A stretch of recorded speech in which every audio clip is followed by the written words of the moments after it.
Hey there guys, Nordic Warrior here, back with a video. So, let's talk about the events of boxing last night. We of course had the trilogy fight between Canelo Alvarez and Gennady Golovkin.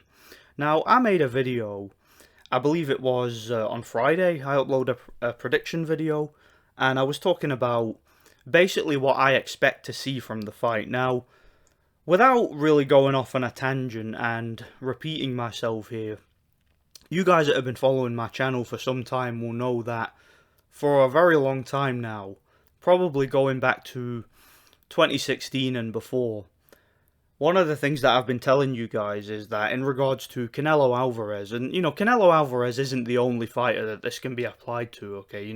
The boxing establishment has been doing this for generations. But I was talking back then about how Canelo Alvarez, in my personal opinion, is a manufactured scam. As far as I'm concerned, what's going on with Canelo's career is that his fights are essentially predetermined. All right, I've been saying this for a long time because you can go back and watch my old videos. I caught onto the scam very early. Canelo Alvarez, to me, when I look at him, I see a very basic, very limited, very unathletic fighter. A guy with slow feet, very little defense, a flimsy guard. He's a bit of a plodder in the ring. He's got a good chin. He's a very physically strong, very sturdy, very compact individual. But he's not a very good athlete. One of the things that we know about Canelo, those of us who have been watching his career since near the beginning, obviously the beginning of his championship career is what I'm referring to. Canelo has always been known for having poor stamina.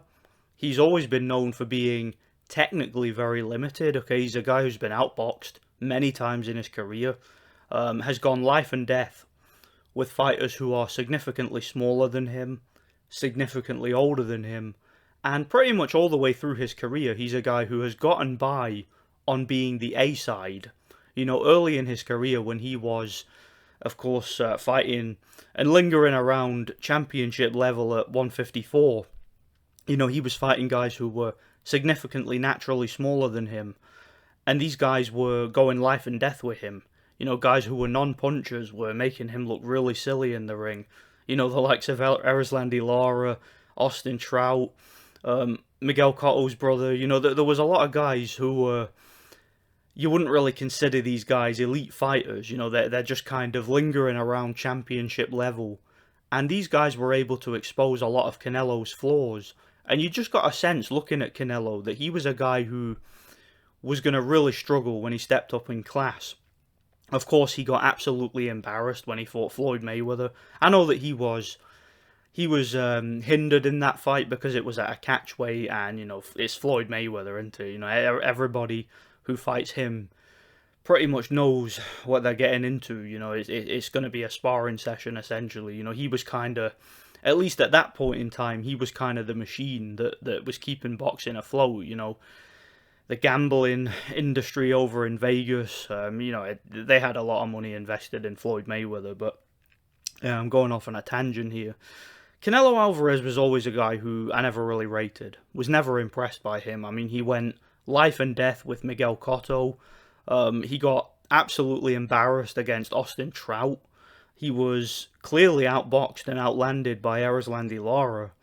And when he moved up to middleweight, and when he was telling people that he wasn't big enough to compete at middleweight, it was clear to me, and I said this at the time, it was clear to me that they were going to have to start really paying these guys off. They were going to have to start really scripting these fights in order to give Canelo a fighting chance, because he couldn't even hurt the likes of Alfredo Angulo. He had to stop him prematurely. He just about had enough power to knock out Amir Khan after getting absolutely schooled and dominated for 5 rounds. So it was a funny situation. And when they started talking about him fighting Triple G, I told you guys from day one, I told you guys, if that fight happens, Triple G is going to take it easy on him, he's going to pitter-patter, and he's not going to come to win, essentially. And that was what happened in the first fight. If you look at that first fight very closely, Triple G has Canelo on the ropes pretty much exclusively the entire time. It has him completely under control, has him completely timed, has him running for dear life in pure survival mode, has him absolutely exhausted the entire fight because, like I said before, Canelo Alvarez is not a very good athlete and he doesn't have very good stamina. You know, he's a guy who's very top heavy, he's a guy who is heavily muscular and relies on physical strength and just that compact build that he has. He's a very stocky fighter, but he's not a guy who moves very well. Again, he's not very athletic. You're not going to see him being able to fancy down around the ring. He just doesn't have that athletic ability. And when you force him to work, and when you apply pressure, he completely falls apart. He can't handle the pressure. Doesn't have the stamina. Like I said, doesn't have the overall athleticism. And Triple G had him completely under control. But of course, very uncharacteristically of Triple G, a guy who is usually a seek and destroy type of fighter. He's usually a guy who is going to break you down, who's going to work the body, who's going to chip away at you, who's going to throw punches from the outside, and then when he gets you hurt, he dashes right in there, you know, runs after you. You would see that from some of Triple G's fights. He would maybe be out jabbing you from the outside, out boxing you, you know, piecing you up with that solid jab, and throwing things off the jab. Like he'd throw a jab and then throw a left hook, or he'd throw the jab and throw an uppercut, then back you up and hit you to the body. And as soon as he gets you on the ropes or gets you on the corner, that's when he starts to really unload those power punches. And he was a very, very dangerous guy to fight on the back foot, which is why, as I said in my prediction video, in the second fight, Canelo, and this is assuming that it's real, of course, Canelo, of course, had to force the fight. He had to take the fight to Triple G because that's how you beat him. You can't really beat Triple G on the back foot. You know, Canelo tried to do it, and he ended up on the ropes, completely under control.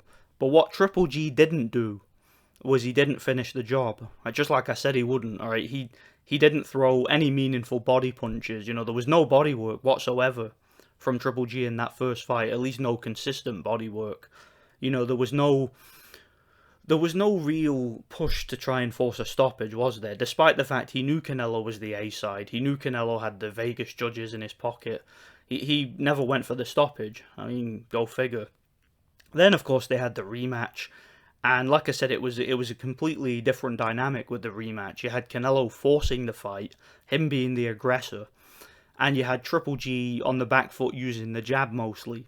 Except he was, at least in the second fight, and we'll get to the third fight in a minute, but at least in the second fight, what you saw from Triple G was you saw a bit more assertiveness with his punches. You know, he was able to cut Canelo, he was able to hurt Canelo, and he was able to more or less control Canelo behind the jab. But again, there was no assertiveness from Triple G. There was no assertive push to try and establish dominance and try and force that stoppage, despite the fact he knew, surely he must have known, he wasn't going to get a decision in Vegas against Canelo. You never really saw Triple G, a guy who has an iron chin, a guy who's never been down, amateur or professional, and a guy who had one of the highest knockout percentages in championship history. In fact, I believe he has the highest knockout percentage in the history of the middleweight division in terms of title holders. So, yeah, you never saw that from Triple G. You never saw him do what you would usually see Triple G do. You know, when he's fighting someone like Martin Murray, a significantly bigger guy, or when he's fighting someone like David Lemieux, you know, a massive puncher. He's not intimidated by these guys. He's not afraid of the power. He's not afraid of the counter punching. He does what he does. He's Triple G. But against Canelo in both fights, there was something very, very uncharacteristic about the way Triple G fought. He just wasn't looking for the stoppage. And I think we know why, don't we? So yeah, those two fights happened. The second fight was a while ago now. It was about 4 years ago. And obviously both guys have aged significantly since then. A lot has happened, and with Canelo's fights, and look, I'm sick of repeating myself at this point, but with Canelo's fights, it just got so obvious. So obvious. I mean, he moved up to light heavyweight, fought Sergey Kovalev, again, one of the biggest punchers, pound for pound, in boxing, one of the best jabs in the history of boxing, probably the best jab I've ever seen in the light heavyweight division. A guy who had, I think, how tall was Kovalev? He had like maybe a 6-inch height advantage, something like that. God knows how much longer his reach was.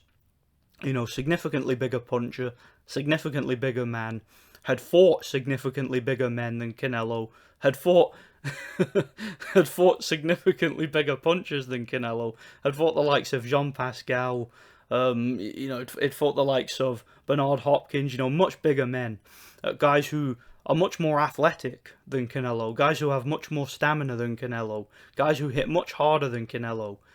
And then you see Kovalev, he's in that ring, he's throwing little pitter-patter punches, he's tapping the side of Canelo's guard, and he's just bullshitting the whole fight. You can tell he just ain't even trying.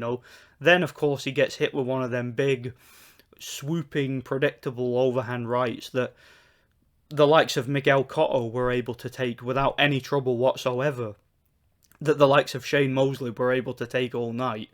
And Kovalev goes down like a sack of spuds, leans over on the ropes, like Adrian Broner, and and it was just comical, man. And myself and a few other content creators on here we weren't falling for it, if you know what I mean. We was trying to call the fight out for what it was, But of course, most of the normie boxing fans on the internet, they were in awe of it. They were like, "Oh man, Canelo, he was able to move up in weight. He's the greatest pound-for-pound fighter ever. This guy with zero athleticism and zero skills. This plodder who just walks forward and is wide open to get hit with the jab all night.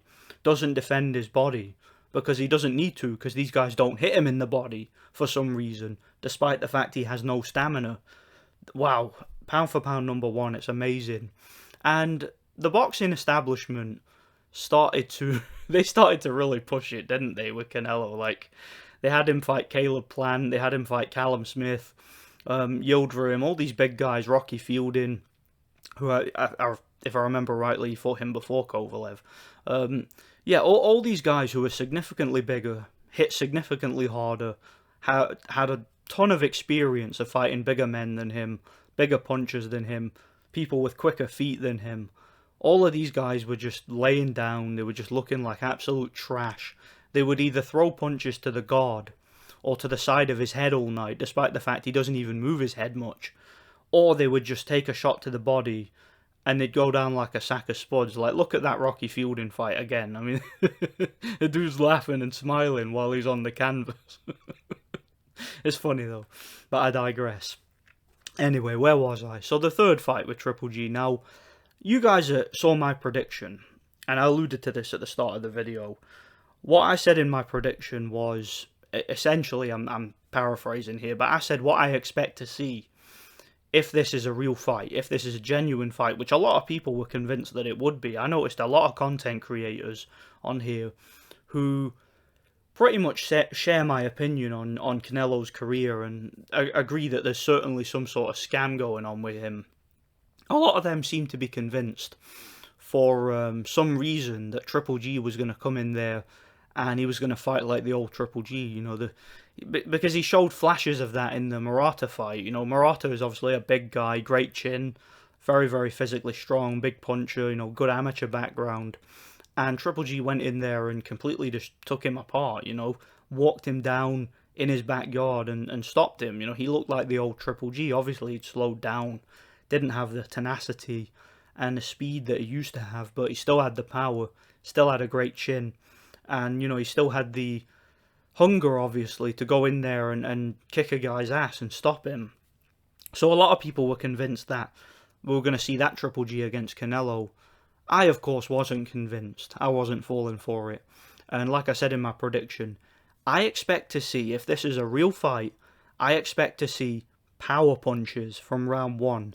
I expect to see Triple G, knowing he's not going to win a decision, throwing a hard, stiff jab to the chin, and if he's able to land it with any regularity whatsoever, then I expect to see him throw punches off the jab. I expect to see him land a jab. I don't expect to see triple jabs in the 12th round. I mean, you're in the 12th round of a fight where you're behind on points and you're still throwing jabs. I mean, what's that all about? I expect to see in the first round of the fight, Triple G establish the jab and then throw power punches off the jab. So if he lands the jab on Canelo's chin, which he was landing it all night, all right, Canelo gets hit with a jab and Triple G couldn't miss it, just like in the second fight. But he would land the jab, no power on it whatsoever. Not Not a single shred of power one night from Triple G. You know, the biggest puncher in the middleweight division by far. And he didn't throw one power punch. So he's landing the jab in the first couple of rounds, looks to be in control, yet doesn't throw a single body punch, doesn't throw a single meaningful hook or uppercut, allows Canelo to back him up, you know, because when Canelo walks forward, what Canelo often does is he kind of, he telegraphs what he's going to do, you know, he telegraphs either a big swinging right hand that usually lands on the back or high on the head, and he was doing that a lot in the fight, and all you need to do in that situation, and we saw this against Bivol, all you need to do in that situation is take a half step back and throw a right hand or a jab or like a reverse 1-2, you know, just walk him into a shot. And Triple G, having the kind of chin that he has, having the kind of power that he has, I expected to see in those instances, if this was a real fight, I expected to see Triple G step in with power punches. I expected to see him meet Canelo in the center of the ring, and I didn't expect to see him backing up. Alright, that was my criteria for this fight. If this was a real fight, if you want to sell me on this scam, that's what I need to see. I need to see Triple G throwing hard punches as Canelo walks forward. So when Canelo throws that big swinging right hand, even if it lands, I expect to see Triple G meet him with his own right hand. And I expect to see his right hand doing significantly more damage. Because one of the things I also pointed out in my prediction video was that one of the things that kind of disappeared from Canelo's, you know, one of the attributes that kind of disappeared from him is the fact that early in his career he used to mark up in fights, you know, because Canelo is obviously ginger, very pale skin, and if you look at him, he's very easy to mark up. You know, when he fought Shane Mosley and Cotto and guys like that, you know, several fights earlier in his career, when he would get hit, he would swell up. He's been cut several times. You know, he was even cut in the second Triple G fight. So I expected to see Triple G inflict damage. So when I see Triple G in this fight landing jabs, and he was landing jabs, I see him landing them in the first round, but there's no marking on Canelo's face. There's no reddening on Canelo's face. What that tells me is that these jabs are being pulled. That tells me that these jabs are not being thrown with any sort of intent. They're being thrown in a speculative manner, if you know what I mean. They're being thrown to say, look at me, I'm trying to win the fight. I'm trying to make it look real. You know, it's kind of like it's a receipt. You know, it's like pro wrestling, how these guys prepare to entertain the crowd and pretend to hit each other and shit, when really they're obviously orchestrating it in a way where it kind of looks real, but those who are in the know understand it's just entertainment, you know, it's just sparring. That's essentially what this was. It was an exhibition, and it's not the first time we've seen it with Canelo. And like Fight Film was saying earlier today, I think it was, he mentioned in his video, once you see it, you can't unsee it. And again, I've been saying this for years now about Canelo. It's a big scam that's going on with him. We know that he's a very big draw over in that part of America. You know, some people are going to say, well, didn't he lose his last fight to Dimitri Bivol? Yeah, he did. But even in that fight, okay, it was kind of an exhibition too. I mean, neither guy was really throwing meaningful punches. Bivol had Canelo completely under control, won every single round in terms of punches landed. And there was no urgency from Canelo in that fight to try and get the knockout, which kind of makes me think that fight was probably predetermined, you know, because, and look, there's a multitude of reasons why that could be, because, again, maybe there's some sort of political agenda that they want to push with Bivol. Maybe his fights were just getting too predictable, and I think Fight Film brought that up too, you know. Obviously, there were a lot of narratives going into that fight. You know, people thought it was a mismatch, that Canelo was just going to walk through Bivol like he did Kovalev, and, you know, nobody was really betting against Canelo, were they? So sometimes the boxing establishment, sometimes they pull a little bait and switch here and there, and, you know, you occasionally get an upset. But what I never saw in that fight, the Bivol fight, was I never saw any intent from Bivol to try and force a stoppage. I never saw him try to impose his size. I never saw him try to really finish the job. All I saw from Bivol was just him doing enough to win rounds, and usually against Canelo, that's not really enough. And even if you look at the scorecards for that fight, and the scorecards for this fight have gotten a few people baffled, but the scorecards for that Bivol fight, they kind of took a lot of people by surprise because they were the exact same from every judge. Every judge had the same score. All of them gave like the first 4 rounds to Canelo, and then of course trimmed it back a bit towards the end of the fight, which makes me wonder, why didn't they just give Canelo the decision? Because if they'd have wanted to give him the decision, they easily could have. But it just makes me wonder if the scorecards for that fight were predetermined, and it was a predetermined victory for Bivol. Because the same thing happened here. The scorecards in this fight, 2 of them were identical. They had it, 115, 113, despite the fact that the general consensus of the fight was that Canelo won by a significantly wider margin than that. So what's going on with these scorecards?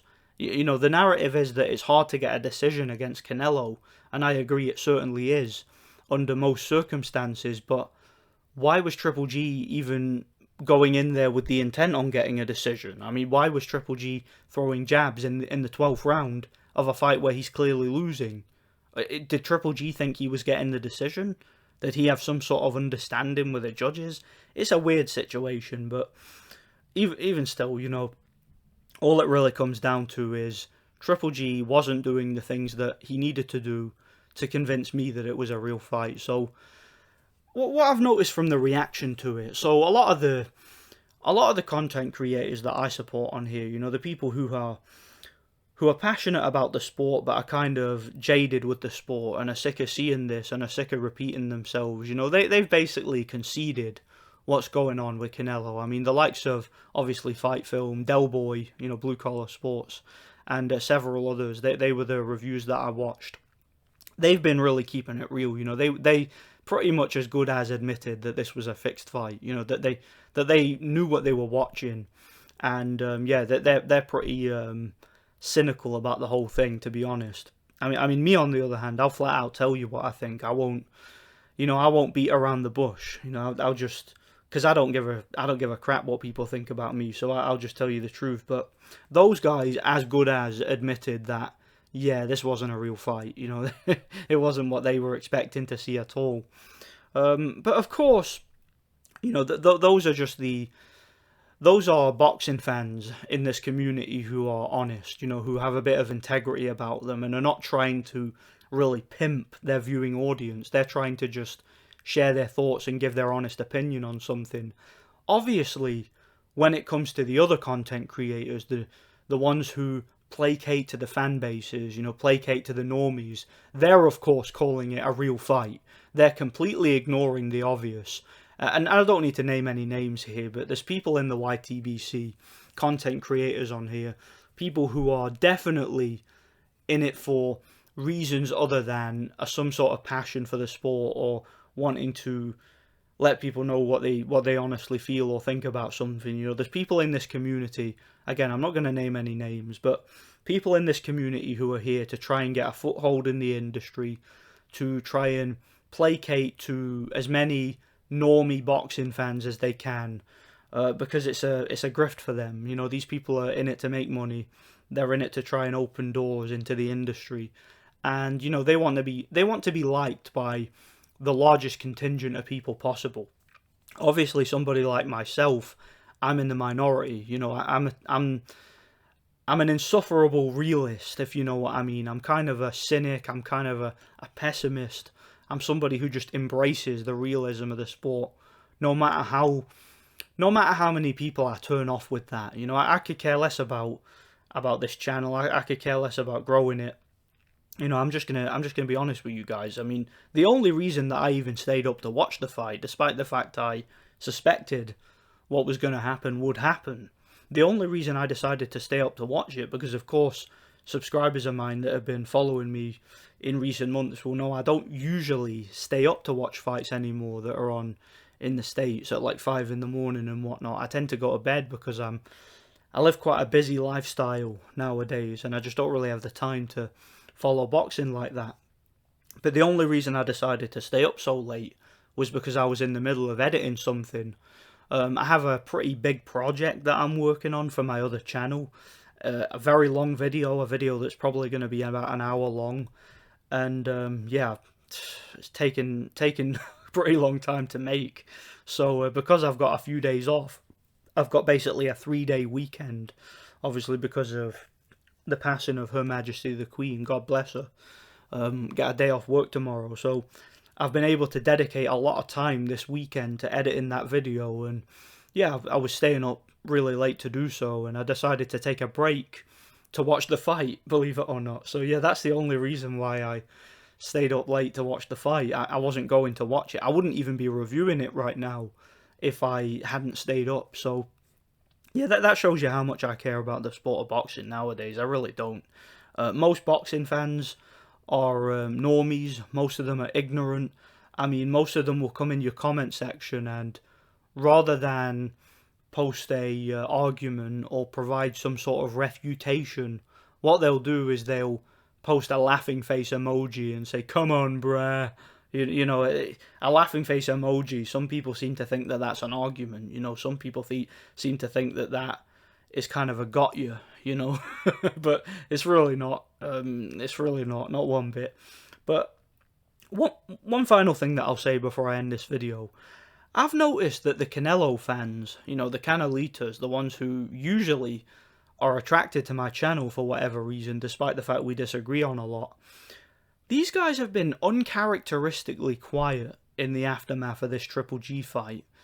This trilogy fight seems to have gone off kind of like a...